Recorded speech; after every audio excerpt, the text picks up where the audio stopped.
Yo, what's up, people? Welcome to our live stream. Today, we're going to be discussing a social media tip. Do artists need to show their face? And if you would like to learn how to turn your artistic weakness into your strength, check out artprof.org, where we have lots of free resources, tutorials, critiques, art dares, pro development, and all that cool stuff.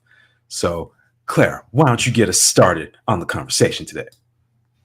This is a very complicated topic, and people have a lot of very strong feelings about it because showing your face is complicated no matter where you are. I know a lot of people find photos of themselves very embarrassing or cringy, and to make it public and associate it with your artwork on social media, that's a really hard thing for a lot of people, and it's not something you get over overnight. Jordan, I know you had a lot of hesitation about photos of yourself online. Yeah, it feels awkward to me. And I think because most artists tend to be introverted, we like to let our work speak for us. And when you have to add that photo of what you actually look like, it can create some sort of uh, weird uncomfortableness to it. So, yeah, I think a lot of people struggle with this. I hate taking selfies, and it's really only in the past year that I have gotten over that. I think selfies just always look awkward. There's a weird angle, or the lighting looks bad. But I started noticing, Jordan, that whenever somebody I know posts an Instagram story of themselves, I like it more. Hmm. Lauren Welch has been doing that. She's been doing some Instagram stories of herself, and those are my favorite out of her Instagram stories, even though I love her work. Yeah. What about you, Jordan? Does it matter to you to see the artist's face? Not always, but I do find it interesting when I realize I don't know what they look like at all. There are some people where I just don't even think about it, and then I'll go like, "What does Hicham Hapchi look like?" or something. One of my favorite artists. I'm like, I don't know what he looks like at all. I have zero clue. I don't know what ethnicity he is. I don't know how tall he is. I don't know if he has a beard or not. Like, there's all these questions I have, and so there is that mystery sometimes that I wish could be solved. Well, Raven is bringing up maybe it makes audiences feel more connected to the artists if they see their faces. Well, tell us in the chat, when you get to see the artist's face, do you feel that you have a stronger connection to them? Because I know a lot of people really feel pressure to show their faces on social media, but with artists, you don't have to, because our identity is wrapped up in our artwork. But the thing is, social media is very different than reading a book. Hmm. I think that a lot of people want to feel that they are with the artist, that they are following their journey. And that's pretty hard to do without a photo of their face. Hmm. Yeah, I think it's just that there's a challenge. No matter which way you spin it, there's always going to be the challenge of, should I post my work more? Should I post myself more? And I don't know if there's a right or wrong answer to it. It all is going to depend on that individual, but I don't think it's going to hurt ultimately if you at least give it a shot and see what happens. Crosby says, taking selfies genuinely cause me to have panic attacks sometimes. I can't stand taking the selfies, but the thing is, I do know that people connect with faces very differently than Mhm. they do with just seeing the artwork. Seven Angelic says it's got to be a personal connection thing, but also, do we need a strong personal connection to the person if you don't know them? What do you think? Um, I don't know. I do if we need a strong personal connection. Let's put it like this. I think I'll bring up Bob Ross because I think we all know who he is.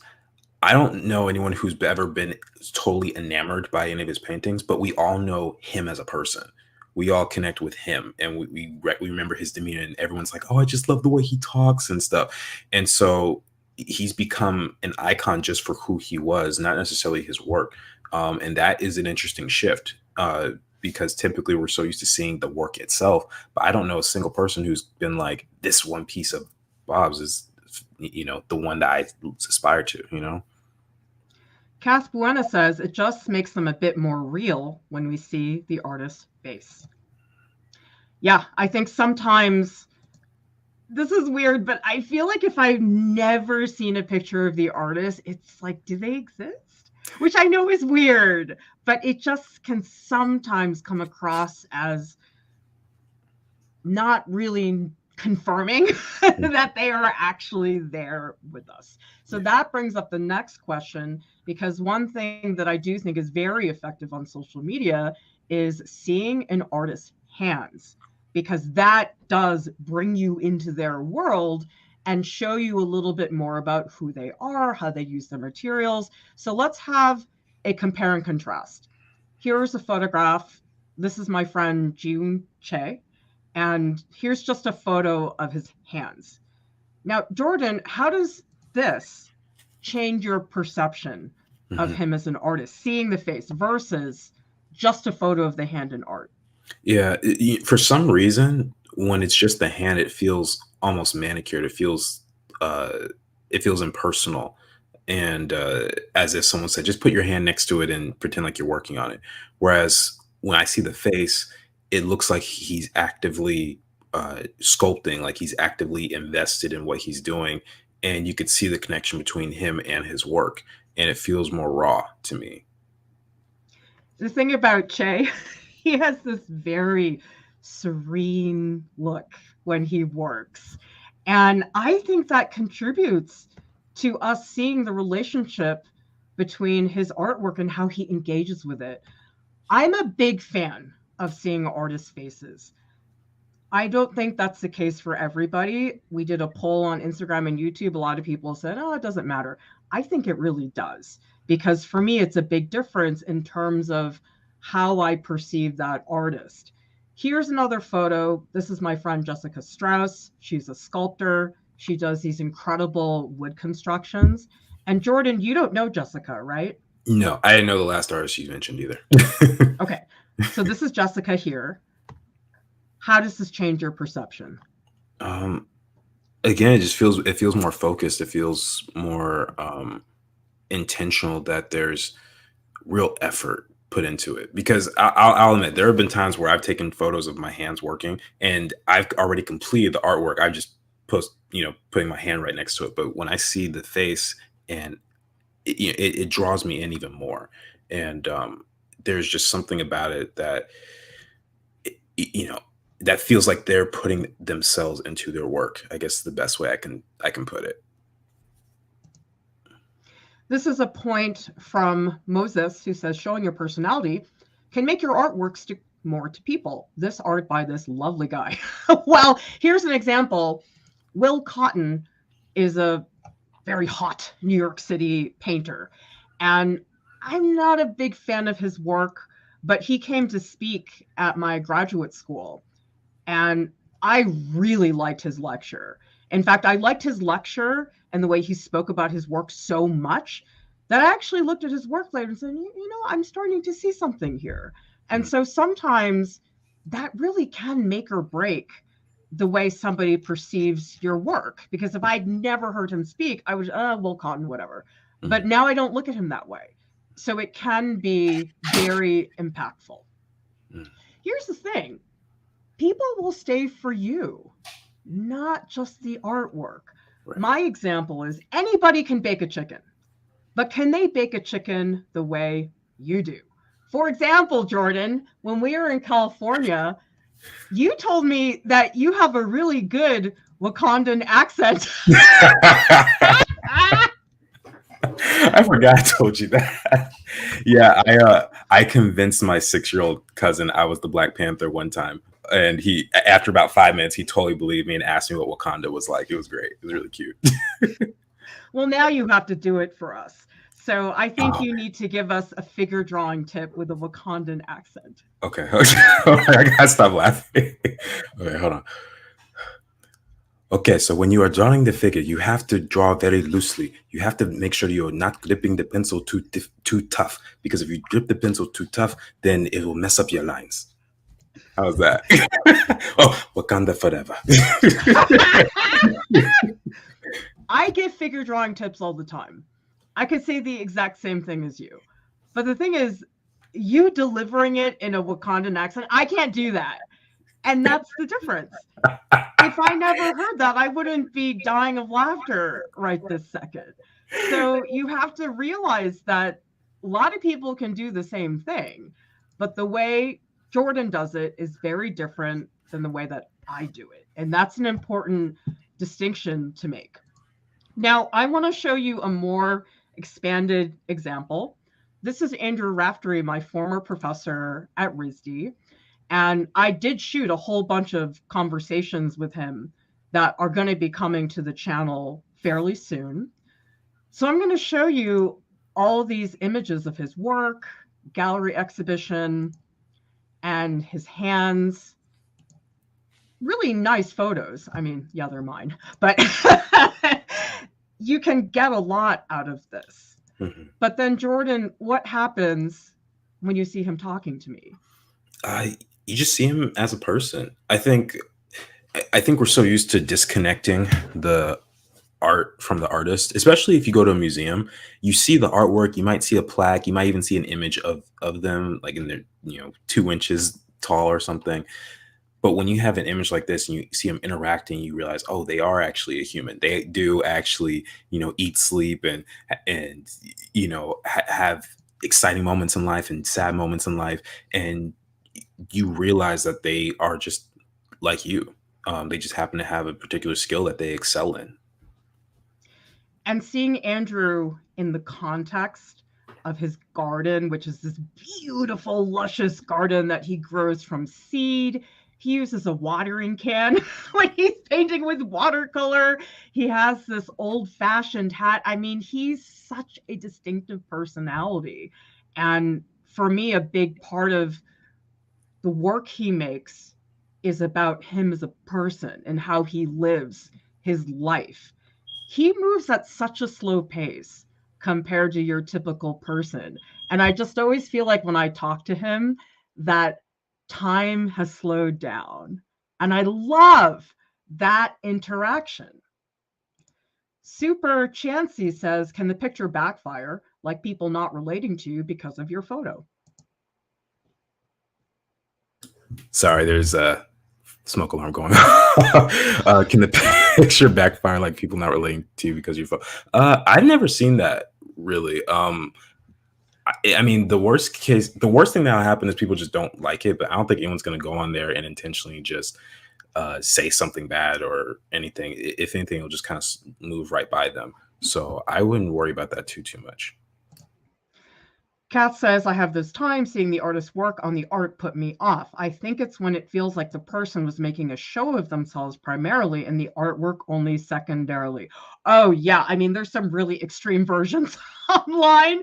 Lauren said there's a ceramicist, and the ceramics are just another prop because it's all about his abs. So, yeah, that can be the case. But I think a lot of that has to do with how the artist portrays themselves, chooses to portray themselves. Or another point that Lisa's making, if you're too nervous, your presentation can be off-putting. It's uncomfortable at first to show your face. And of course, you're going to be a little bit nervous. And that's fine. I have a lot of cringy videos on our YouTube channel. But Jordan, it's like anything. It's a skill. You have to get used to it.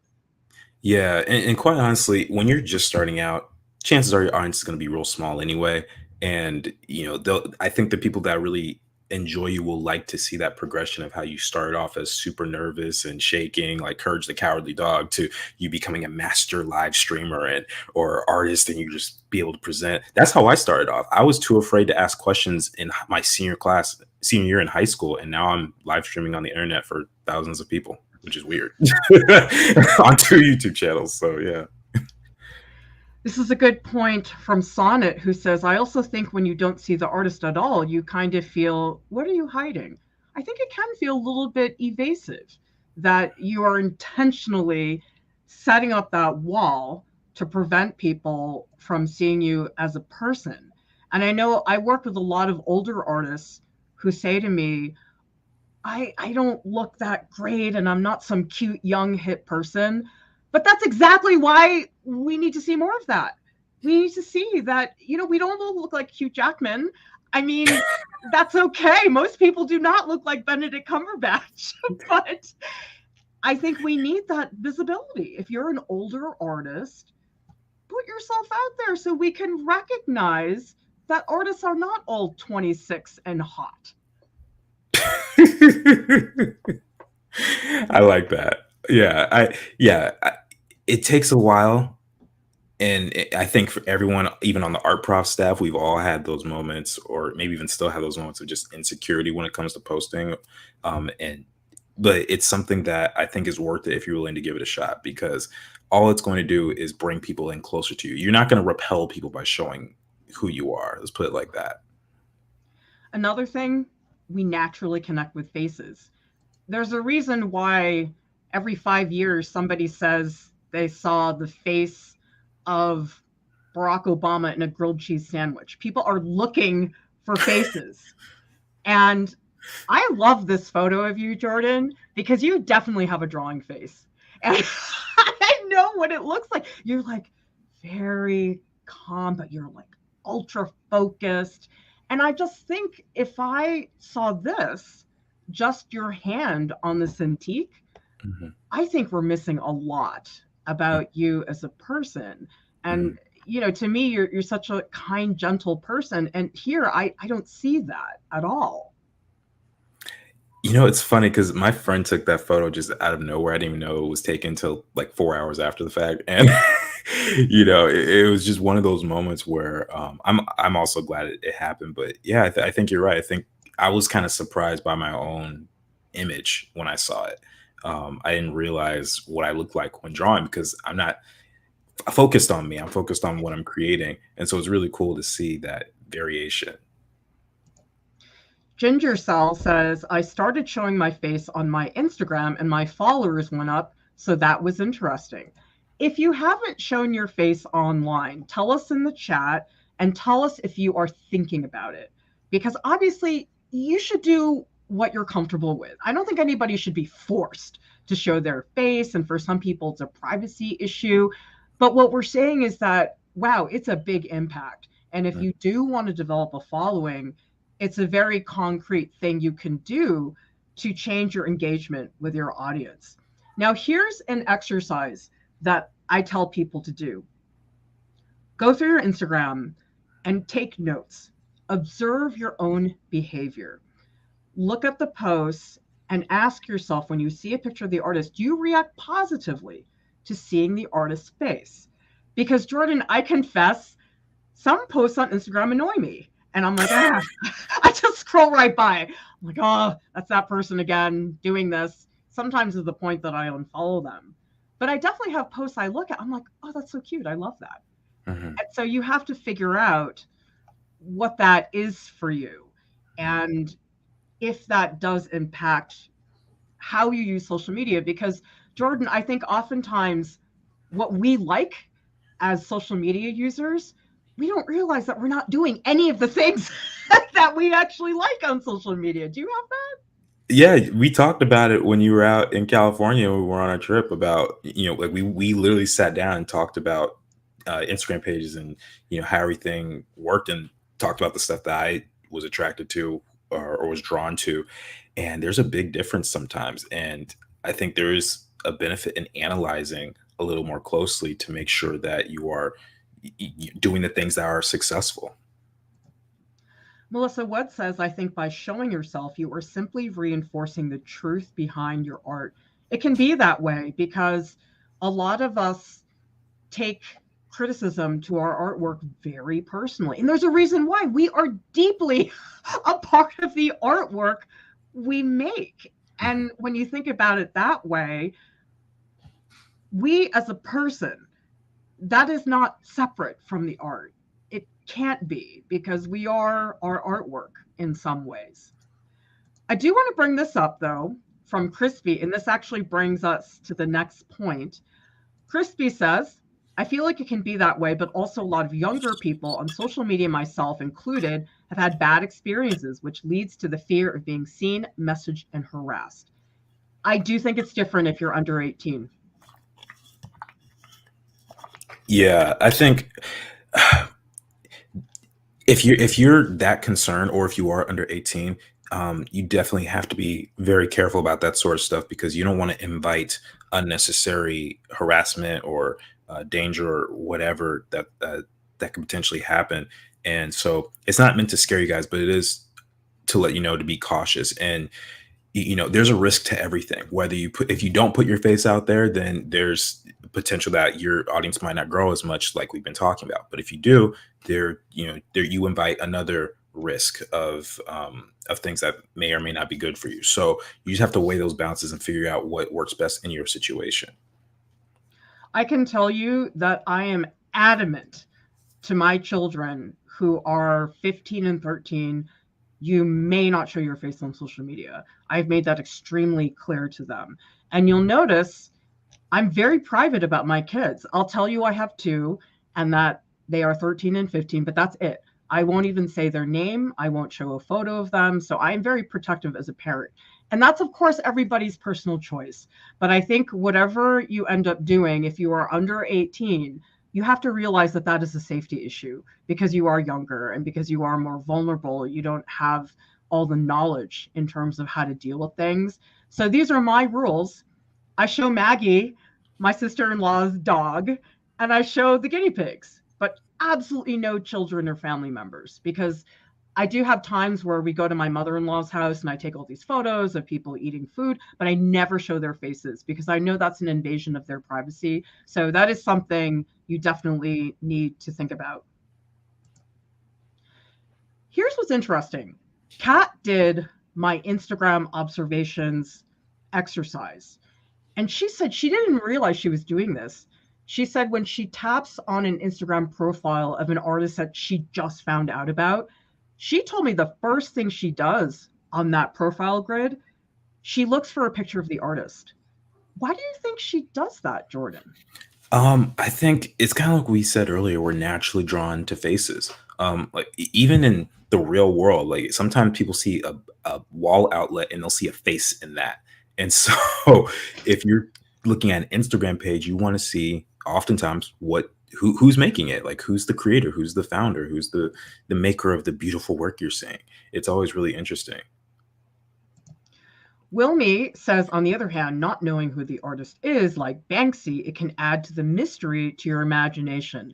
Banksy's definitely an exception because Banksy has built this mystique about who they are as an artist. And honestly, I don't think a lot of people can get away with that. I would see Banksy as somewhat of an anomaly. Mm-hmm. Maybe there could be somebody else who pulls that off, but I think the reason he pulls it off is because he is that one artist who deliberately is like, I am such a mystery. I'm so hip and cool. And I don't think a lot of people can do that. Yeah, because there's a whole lore or mythos around Banksy as a whole. So yeah, I don't know if any of us are to pull that off. Secret identities usually only work with superheroes. That's all I'm gonna say. Adam A says, I feel like my personality doesn't match with my drawings. I'm usually a happy, positive person, but my drawings are the opposite. It would give my followers a shock. That's exactly me. I mean, if any of you have seen my artwork is not really that perky, but as a person, I am like that. And that's why I think it's fun to see how people are not that straightforward. We all have different facets to who we are. And I just think that enriches us as an artist. And then there are people who look just like their artwork. Have you seen this, Jordan? I've seen that before. I've seen that. It's kind of hilarious, actually. By the way, when Jordan and I were traveling in California, I told Jordan, you're my social media project this week. We're going to shoot all these cute, fun pictures of you. And I know, Jordan, for you, that was a little uncomfortable because you're such a modest person. It was weird. It was very weird. I'm not, oh my gosh. Okay, so I wrote that text caption, by the way. That is not Jordan. He just sent me the photo. Yeah, I want to make that very clear. I did not put that together. I don't want you guys thinking I'm some sort of vain individual. But I'm just gonna let Clara explain this. I'm not gonna So Jordan posted this photo because, dude, you've been working out like crazy. And I think we can all see the difference. I mean, you've got muscles. Like, Jordan, you worked so hard for these muscles. Don't you want to show them off? And he's like, oh, but come on, don't you guys love this picture? It's just so fun. You know, I had to be forced to post that by my trainer and a few friends are like, Jordan, if you don't post this, you know, and so that's the only reason I was talked into it. It was very What weird. was the reaction to this Instagram post? Everyone was shocked. They had no idea that I was working out, and I got one comment that was like Jordan Schwarzenegger, and you said, "Oh my gosh, this is super hot." And stuff. Like there's just all these there's all these really nice comments on it. It was very motivational. I don't think I'll post it that much though because I'm not trying. I'm trying to keep it to the art, you know. But every once in a while, if I feel good, I might share another fitness progress photo. We'll see. But see, that's where it's fun because I don't think you need to show your face all the time. But see, that's why that photo had an impact because we hadn't seen your muscles every day. All of a sudden, you just popped up with these muscles. We all went, what? Yeah, I gained like 30 pounds of muscle in like 3 months, so I was proud of that. We've got some super stickers, one from RB Dick and another one from Amanda Norris.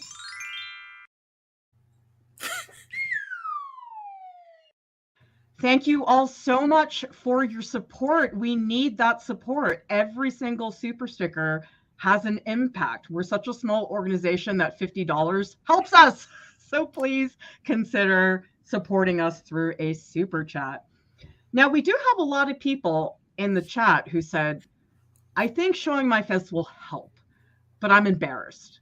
I took a bunch of selfies and, oh, they were horrible and I could never post these. There is a way around that. And so we're going to give you a couple of tips. For example, a lot of people think they have to just take 2 selfies and, oh, they look terrible. Of course they look terrible. Look at all these ones that I took. This is probably half. Usually if I'm posting a selfie, I'll take 20, 25 photos, and then I'll pick the best one. Jordan, you know somebody on TikTok who said they take what, 100 for one selfie? Yeah. So there's this model on TikTok, and she had a caption that says she takes like 100, 200 photos and then only posts like the top 3. And she's a freaking model. Like she's probably more gorgeous than anyone here will ever be. And she even does that. And so to see that from her, you know, everyone deals with the same things. Like we all struggle with finding a good photo of ourselves sometimes. Well, this is a photo you posted on Instagram and you had 3 versions, but then you picked this one. And you can see why, because the one on the right, you just look so confused. And then the one in the middle, the background doesn't look that great. I feel like there's almost too much of it. The floor isn't really that pretty. And this one is just so much better for all these different reasons. And nobody can take one selfie and be done. Pretty much everybody has to do a bunch. Like this is Kat when we were in Portugal. And they're both pretty good photos, but I ended up picking this one. Jordan, why do you think I picked the one on the right as opposed to the one on the left? I think the one on the right just feels more. So the one on the left feels like she's pointing all towards the storefront, but the one on the right feels more intimate with the camera, with the viewer, and just feels more involved. And I am more drawn to that one personally.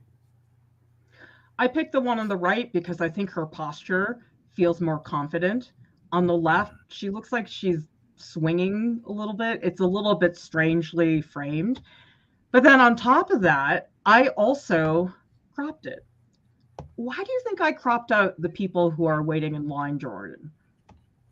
It's sort of like when we talk about composition, there's dead space, and the focus of the photo is not the people standing on the sidelines. It's Kat holding up the little sign and looking all cute and stuff. So by cropping it, you can centralize more on what you actually want to see. And then you still see some of the background in Portugal and all that, and that's nice. But you get to see the focal point more clearly.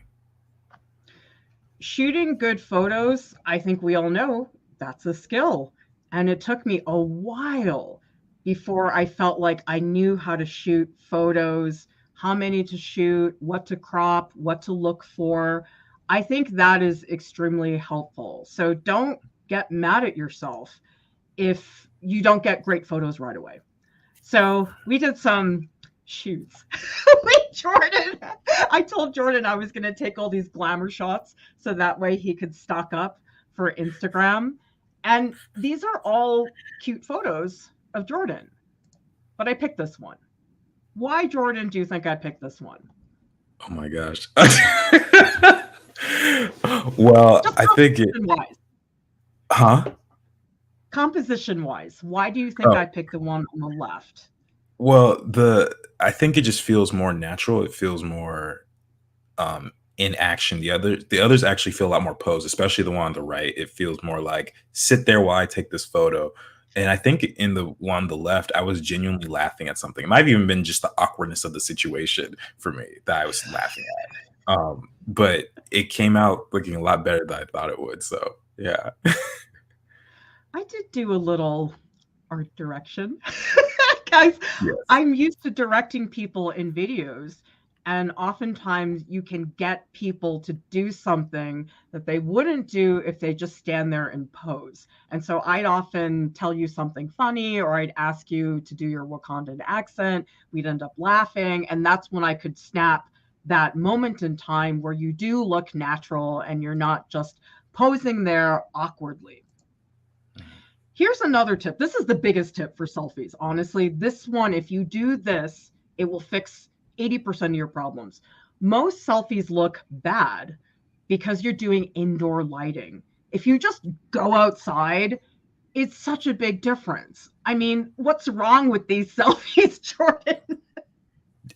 You wrote it best. Bad lighting, ugly backgrounds, just awkward framing.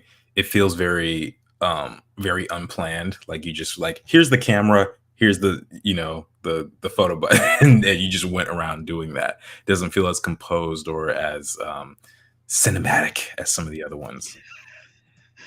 Well, these are just horrible pictures of me. I mean, look at the one on the left. I look really upset. I look like stuck in some terrible horror movie. And look at the backgrounds. The second one from the right, I mean, I'm standing in front of a cabinet with towels. Like, that is not something people will want to look at. The one on the Yeah. right, you see the light that's at the top. Now, that's actually an okay looking light, but it's really weirdly positioned in relation to my head. I mean, it almost looks like a hideous hat that I'm wearing. Another option, you don't have to go outside, but you can find a window with diffused light. So Jordan, why is this indoor image with diffused light? Why is it better than this where it's just regular boring bulbs in my house? Right. Well, with bulbs, there's usually that strong spotlight, and it can create a weird effect sometimes. Golden hour lighting is usually best because outside you get that strong light, but when you have a diffuse light, there's no super strong shadows or anything, and it's much more conducive to photography, generally speaking. And so it actually creates a better looking image overall, and it's easier on the eye. Another concern with lighting, color. What's up with the color here? Why does indoor lighting usually look bad in terms of color? Yeah, you look like you're running high on a fever or something like that. There's a lot of red, and almost a little sickly, like you just don't feel good. But with the other image, it's so much more natural. It feels, it feels inspiring, motivational. Like you're having a good time in your studio, not high stress. This is what I'm doing. You'll notice that a lot of indoor lighting tends to be very yellow, and that doesn't look great. When you have a window light, basically the colors are very cool. And so you notice that a lot of photos that people have, the lighting is so weirdly yellow that you just will always go wrong in terms of the skin color. This is such a cute picture of you zoomed out. And these are really fun because it shows the location. I mean, sure, it's fun to have studio shots, but guys, doesn't Jordan look great here? This is such a cute photo of you. I like that photo. I like the photo. And the drink was really good too. It was like one of those dragon fruit. Yeah, we got you hooked on the Starbucks refreshers. I didn't know they existed. I never go to Starbucks. I don't drink coffee, so I never walk in there, and it was just great. That was a good time. Another thing, get creative with the photos. You don't always have to make eye contact. In fact, sometimes eye contact is really hard to do. And so throwback photos are super fun. This is you in high school? No, that was wow. You think I was that young? I was in grad school. I was maybe 25 in this photo, and this is the sign about people who finished the 2500 challenge. And so I was the fourth one. So I'm just pointing to my name there. This is a great tip from Heather, who says, if you're shooting a video of someone, keep rolling for about 10 seconds after they think they're done. You can get some nice candid moments. That's a great tip. I think I'm going to use that, Heather. And plus, Jordan, isn't it funny to see 19-year-old baby Clara? It is. It definitely is. Man. And this is my senior year in college. I remember this. I remember younger. I guess it was 20. Yeah, 21, 22, something like that. I didn't even know my friend took this photo. She posted it on social media. I was like, what the heck is this? So, yeah. This is me in art school. And friends and family, of course, you have to get permission from them. But I always tell Jordan, I need to ask his mom, what did you do? What is the magic bullet? Because you created this amazing human. How did that happen? And can I just do whatever you did to my kids? But this is such a cute picture, Jordan. I'm sure she would love to know that. I'll make sure I show her this clip. That's a conversation for the moms to have. I don't know what to say. But it's also so much fun to see you with your friends. Mm-hmm. Lisa says, is it helpful to engage two friends, one to talk to you, another to snap the shots? That's helpful. You can't always do it, but if you're hanging out with a bunch of friends, I mean, that's pretty easy, Jordan. Yeah, this one was a really easy photo. We were all just drawing in the library doing our 2500 challenge, and I was like, guys, we gotta get a photo for the group, and it's become one of the standout shots for our entire Drawholics Anonymous crew. Childhood photos. Why do people like these, Jordan? Who doesn't love cute childhood photos? I mean, the missing teeth, the funny size faces and the big cheeks, and the naivety. Like, there's so many things that are just great about childhood photos. I mean, Jordan, people here are saying, like Amanda, Jordan has the best smile, but you were so cute. Like, I can't even stand how cute you were when you were a kid. Yeah, this was actually my dad's favorite photo too. I think I was maybe in the 5th grade when we took this photo, and yeah, one of the moms at my school is a professional photographer, so she made sure she got that moment. And I love this photo. Yeah. And this is me with all my paintings in the background, sticking up my tongue, being a weirdo. And these are fun too, because you just have to laugh at how dumb they are. And that's what lets you engage with people. Because the thing is, people can tell if you're having fun with your photo. How can you tell that I'm not, oh, I have to take a selfie in this picture? I think first off, we can sort of tell when someone is not comfortable. It's very easy to tell. I think just because we're so connected to other people usually, but also it feels like a natural smile. There's a difference between actually smiling and then just like, like you feel like you're being forced from behind the camera or something. So I think you're not displaying any of those like awkward, emotions or anything like that. You're just ready to go. You're ready for the photo op. Good point from Sonnet, who says people usually hate their photos, but everyone else loves them. It's like hearing your own voice. Has anybody here recorded themselves and listened to it back? I'm used to it now, but Jordan, I imagine you did go through that. Oh my God, I can't stand hearing my own voice. It was weird because I guess everyone hears their voice differently in their head than what it is in real life. And I was shocked. I was like, it sounds like this. And it took me years to get over it. But like you said, we've been on so many streams and have done so many critique recordings and stuff it's just whatever at this point. Thank you so much, Sonnet, for the super sticker. That support is so incredibly important to us. So everybody keep chipping in. And the other thing is photos of people, let them into your world. Jordan, why do you think people like these photos of me and Kat in Portugal? I think we're so used to seeing you guys in the context of a live stream and just, maybe from like shoulders up and talking about art or other related topics. But here it's, oh, wow, we actually can see you walking down the street and, what your environment looks like, what you see every day, or in this case, maybe not every day, but what you see for the time being. And I think it's really cool to know that you exist outside of the square of what we are on live stream on YouTube. Speaking of live streams, Jordan, what's happening tonight at 6 p.m. Eastern? I'll be Pacific, sorry. Yes, 6 p.m. East Pacific, 9 p.m. Eastern. I'll be doing my third live stream on my channel, The Joe McFo Show. Please check it out. I'll also be posting it in the Discord in I believe, the self-promotion channel, so you guys can all check it out there. And if you're not subscribed to Jordan's YouTube channel, shame on you. You should all subscribe, because I know a lot of people are saying they wish we had more live streams and hangouts.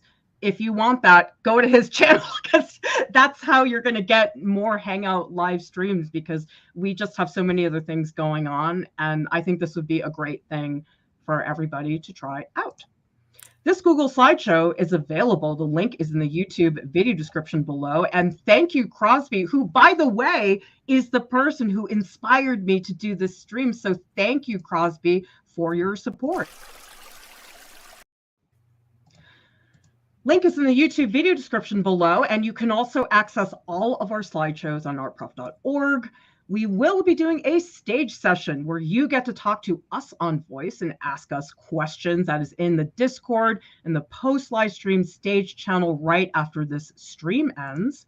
There are many ways you can support Art Prof. You can become a monthly Patreon supporter, and we have a new service, which is artist doc editing, helping people with their resumes, editing your artist statement. I mean, I think we all hate writing these. And honestly, people really shouldn't have to do it on their own. They're so difficult to write. And so we've been helping a lot of MFA people applying for art school, editing their docs. So this is a service you can purchase from us if it becomes relevant at any point. Thank you to our top Patreon supporters. You are still the biggest part of our budget comes from the top Patreon supporters. And I'm so happy to report this week, we finally went up $37, but we need more. Our goal is $6,000. You get perks, you get exclusive content and newsletters. Check it out. Art Prof has a podcast. It's available on Spotify and also on iTunes. And subscribe for more art tutorials, critiques, and business tips. Everybody, thank you so much for watching. We'll see you next time. Bye.